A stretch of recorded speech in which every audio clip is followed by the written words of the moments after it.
IRI a mis en place un projet qui met ensemble les institutions au niveau provincial et la population. C'est dans ce cadre qu'il y a eu un échange républicain entre les participants et les autorités locales. Hier, il y a eu la participation du représentant de la mairie, qui est le chef de division unique, qui a discuté avec le membre de la société civile et la communauté estudiantine sur les perspectives de la mairie, les défis auxquels la mairie est confrontée et aussi les rôles de la mairie. Aujourd'hui, c'est le cas du député.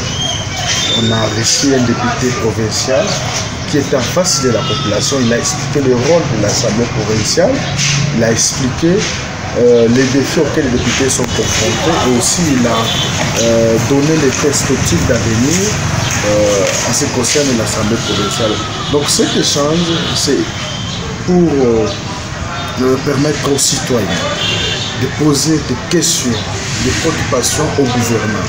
C'est un rapprochement entre les gouvernants et les gouvernés dans le cadre du projet que IRI a mis en place. Donc, IRI, comme institut républicain, a toujours organisé des activités comme ça, des sensibilisations pour le processus électoral apaisé. IRI a toujours organisé des journées portes ouvertes pour que la démocratie en République démocratique du Congo puisse atteindre beaucoup d'objectifs.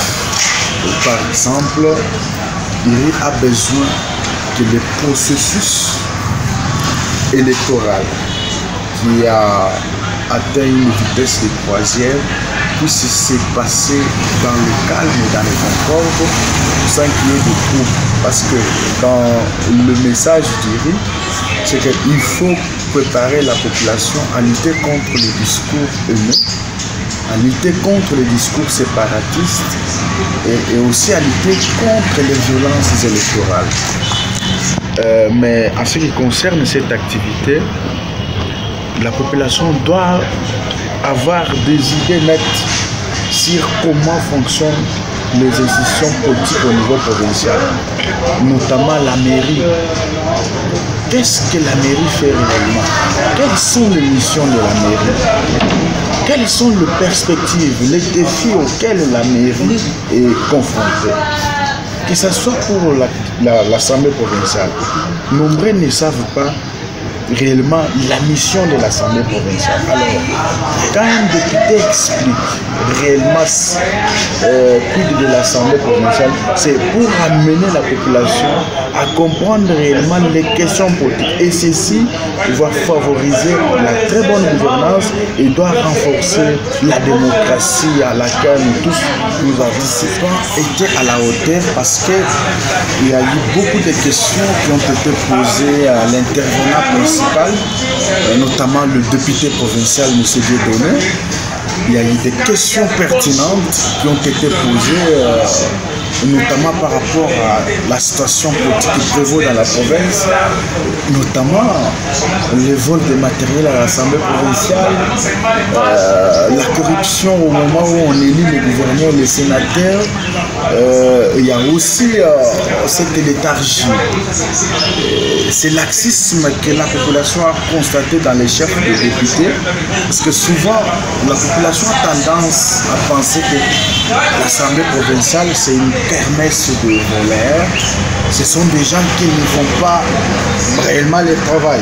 Mais aujourd'hui, quand nous invitons un député, c'est pour que ce dernier explique réellement les missions, le rôle que joue réellement les députés dans la province. Il y aura encore, parce que l'échange, ce forum, c'est pour 3 jours. 3 jours avec 100 participants par jour, des participants différents. Ceux qui sont venus le vendredi, ils ne sont pas venus aujourd'hui samedi. Et ceux qui sont venus samedi ne peuvent pas venir lundi. C'est qu'on doit alterner comme ça.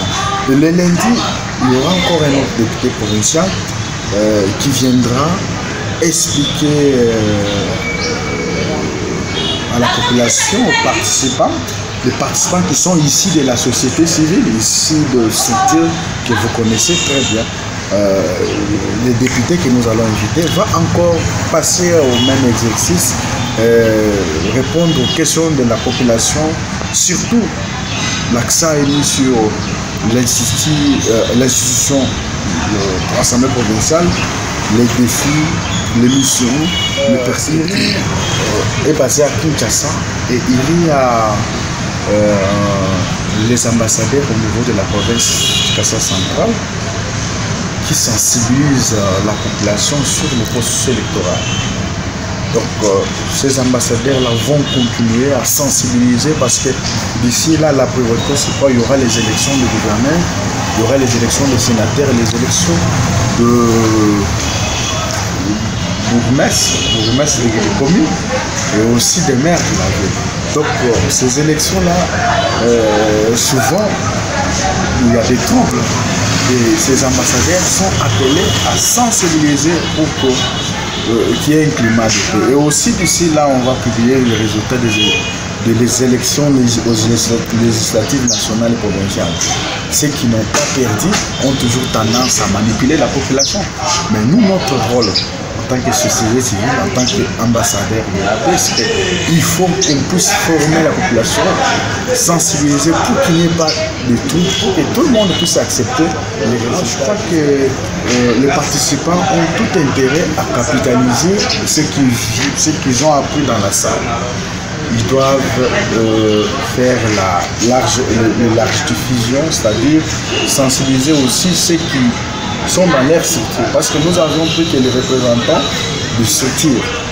Et ces derniers doivent continuer la sensibilisation pour que ces messages soient beaucoup plus entendus.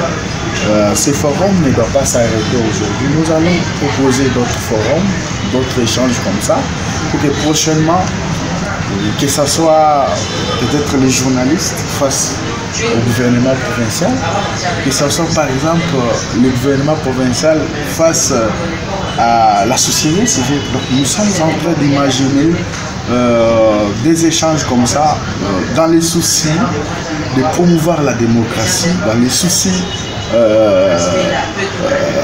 de rapprocher les gouvernés aux gouvernants.